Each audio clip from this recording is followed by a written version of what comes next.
एरी महोदय के अनुसार हिमालय पर्वत अपनी वास्तविक आकर्षण शक्ति का प्रयोग कर रहा है। वास्तविक आकर्षण शक्ति का प्रयोग कर रहा है। उसके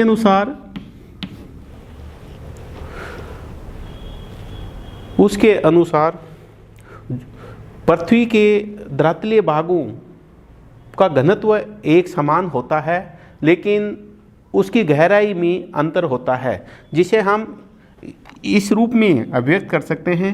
यूनिफॉर्म डेंसिटी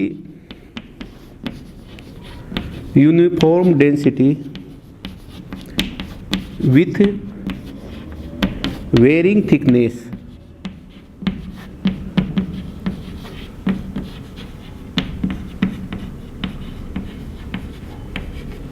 घनत्व समान रहता है लेकिन गहराई में अंतर रहता है।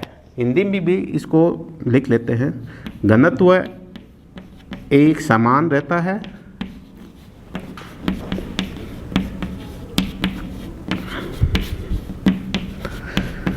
गहराई में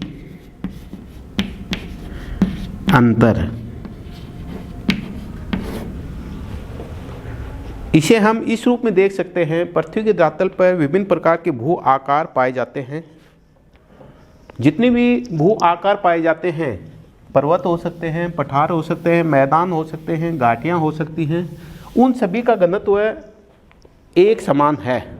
जैसे जो भी भू आकार हमें दिखाई दे रहे हैं, एरी महोदय के अनुसार उन सभी का घनत्व एक समान है। अर्थात सियाल पथ का जो घनत्व है वही घनत्व इन सभी भू आकारों का है। लेकिन ये जितने भी भू आकार हैं इनकी गहराई अलग अलग पाई जाती है। जो भू आकार जितना ज़्यादा ऊंचा होता है, जैसे पर्वतीय भाग होते हैं, उनकी गहराई हृदय स्तर में उतनी ही ज़्यादा पाई जाएगी। जो भूभाग नीचा है उसकी गहराई हृदय स्तर में उतनी ही कम पाई जाएगी। अर्थात ये भूभाग इन सभी भू आकृतियों की जड़ों को यदि हम देखें या गहराई को हम देखें, जो जितना ज़्यादा ऊंचा होगा उसकी गहराई या जड़ की गहराई हृदय स्तर में उतनी ज़्यादा होगी। जो भूभाग जितना ज़्यादा नीचा होगा उसकी जड़ की गहराई कम होगी। इसे एरी महोदय ने एक उदाहरण के माध्यम से समझाने का प्रयास किया है। जैसे उन्होंने एक पानी से भरे एक बड़े टब को लिया और उस टब में समान घनत्व वाले लकड़ी के टुकड़ों को उसमें छोड़ा। आकार अलग अलग थे, इन सभी लकड़ियों का आकार अलग अलग था, लेकिन घनत्व एक समान था। वे अपनी आकार और घनत्व के अनुरूप उसी प्रकार से सेट हो गए। जैसा आकार था, जैसा घनत्व था, उसी रूप में वो सेट होते गए।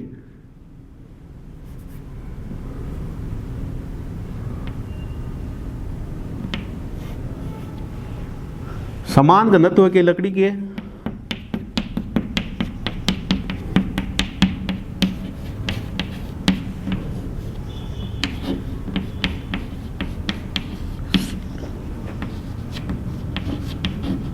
समान घनत्व के विभिन्न आकार के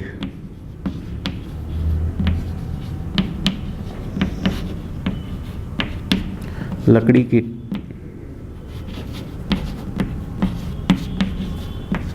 टुकड़े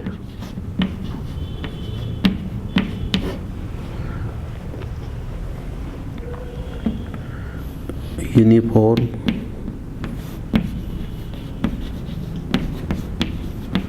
डेंसिटी विथ वेरिंग थिकनेस।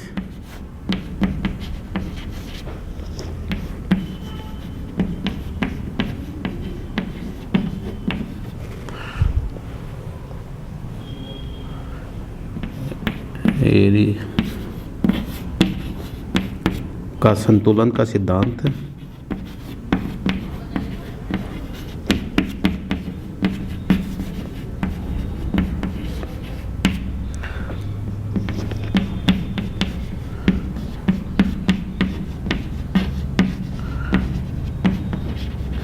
इस डायग्राम के माध्यम से हम एरी महोदय के संतुलन के सिद्धांत को समझ सकते हैं। एरी महोदय ने अपनी संतुलन के सिद्धांत को आर्किमिडीज महोदय के तैराव सिद्धांत के आधार पर सत्यापित करने का प्रयास किया है।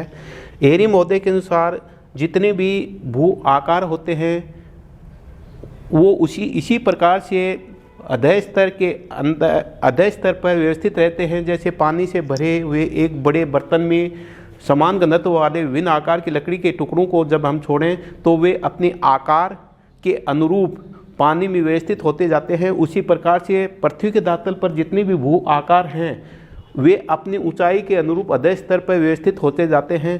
जो भू आकार जितना ज़्यादा ऊंचा होता है वह अधः स्तर में उतना ही उसके जड़ की गहराई ज़्यादा होती है। जो भू आकार जितना कम ऊंचा होता है उसकी जड़ की गहराई अधः स्तर में उतनी ही कम होती है।